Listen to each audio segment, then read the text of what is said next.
pretty important week. I thought they came out with good focus and energy, and so we're off and running. Fire away. All right, thanks. What's that? Looking back at the 3 years, you've obviously had a lot of success in this week in particular. Has there been anything you've kind of nailed down over the years in terms of this week? No common thread. Like I said on Sunday in our conference call, it's every game's different. Every game has its own personality. We've just been fortunate to play well and get some breaks and get some wins. But to me, every week, every year, every team, every situation is different. You just have to come out and you have to prepare well during the week and then execute well on Saturday. So that's what we're trying to do our best to do. What's your assessment of how Nate Metters is a good corner?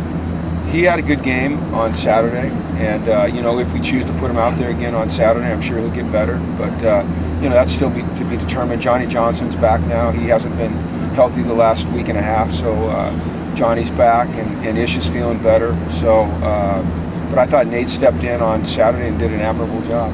A true freshman going from safety to corner like that. I mean, that's what our defense has had to do this year. Is mix and match and shift guys around and ask guys to do some things that they're not comfortable with early, just because of some of the personnel issues that we've had that are well documented. So I think it says a lot about his character and his toughness and his competitiveness. Utah and Colorado both kind of slowed the pace of the game down, trying to run fewer plays against you compared to some of the other teams. Is there a concern, or not really concern, but just some awareness that could happen this week? Well, I didn't get that feeling out of those two games at all. No, I didn't think they slowed it down. I mean, they didn't huddle. They just went at their normal tempo. So, that's the first I've heard of that or thought of that. Sorry about that. Just seemed like they're fewer plays. Well, I don't know that is the case. I think that's just the way they play offense. So, I'm sorry. I'm not trying to disagree with you. It's just I didn't notice that. What have you seen from Jayon this season, especially in terms of his development, stepping into a position that maybe he wasn't as comfortable in? It seems like he's really gotten his he actually, he's playing the position that he's played now. We had to ask him to do some things early, kind of mid-season that weren't typically what he would do. But, starting with camp, we kind of felt like he was a guy that had starter ability.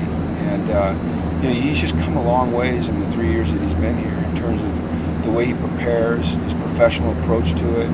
And we always knew he was athletic and played with a lot of energy and was a good tackler and things like that. But I think just for him, it's just taking advantage of this opportunity that he's got and doing a nice job for us. What's usually the key for guys that had primarily played special teams to transition into a larger role on defense? Well, when you play special teams, it's a one snap proposition. You're one snap and then you're off the field, and you can regain kind of your sense of what's going on and prepare for the next play. When you're playing every down, it's things are coming at you awfully quick, so you've got to be able to get refocused real quick. So I think that's one of the differences. And then dealing with the stress of playing every down, things are coming at you fast. Dealing with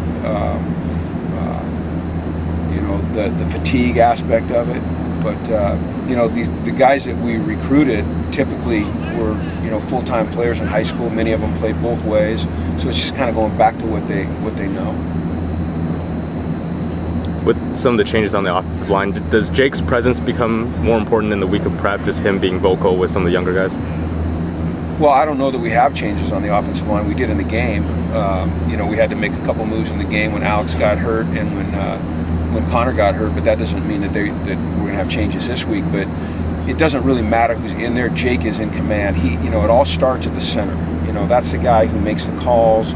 That's the guy who points out things, adjusts protections, gets guys on the right page. When we do go to silent count, which we did against Utah, he's the guy that's called the cadence.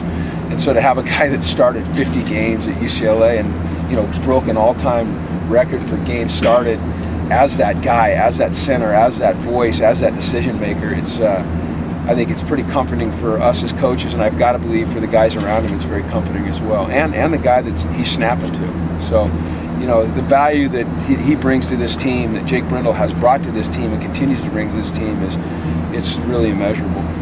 Given what you've seen out of Colton this year, how confident are you in him play? If he needs to play, I think he'll play well. You know, he's gotten a lot of experience this year.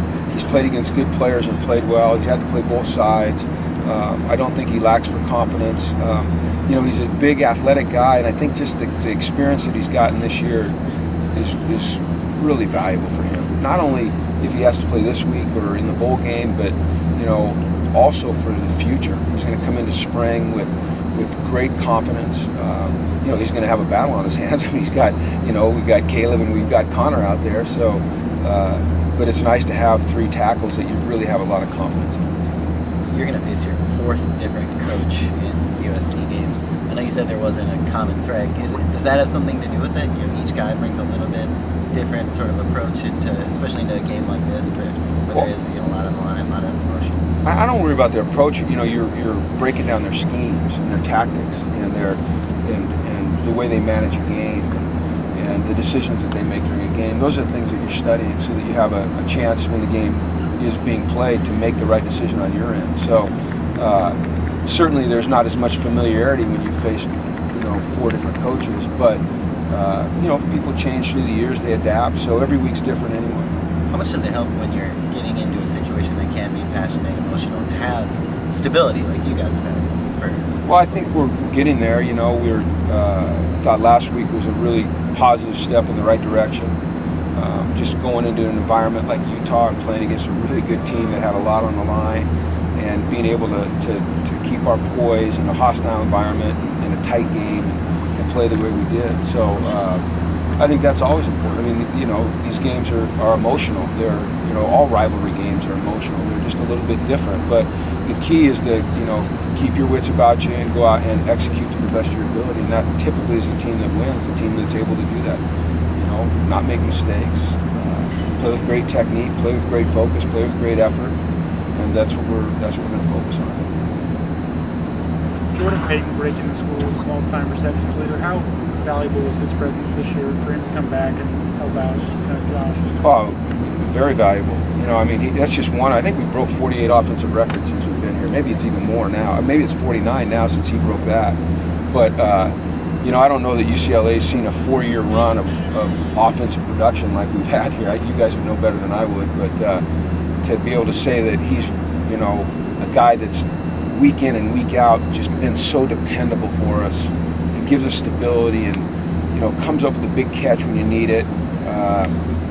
And anytime that you have a record set like that, I think it's, you know, the credit typically goes to the individual player, but I think Jordan would be the first guy to tell you that it's a product of everything. It's being in the right scheme. It's being coached by a guy like Eric Yarber. You know, it's having the good fortune of playing, you know, with a quarterback like Brett Hundley and now Josh Rosen. It's, you know, it's being able to come out here and compete every day in practice against really good players. It's a play caller like Noel that knows when to get it to him at the right time. It's an offensive line that protects. It's having a running game so they can't just always play cover 2.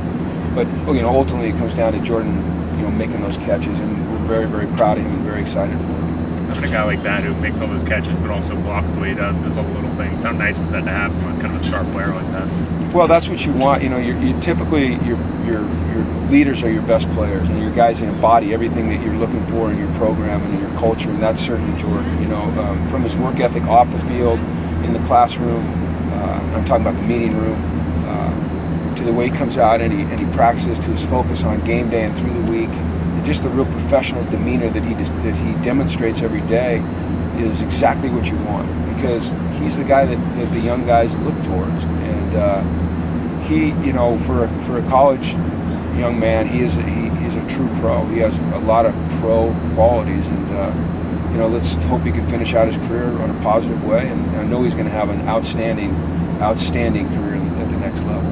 Are there pro players you've been around who kind of fit a similar mold as Jordan? Yeah, I've said this a couple times. I don't know if I've said it to you guys, but the 2 guys that he most reminds me of are Anquan Bolden and TJ Hushmanzada.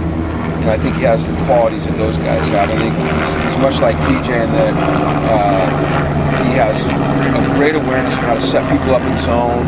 He uses change of pace and stems very, very well. And he's a very secure catcher at the ball.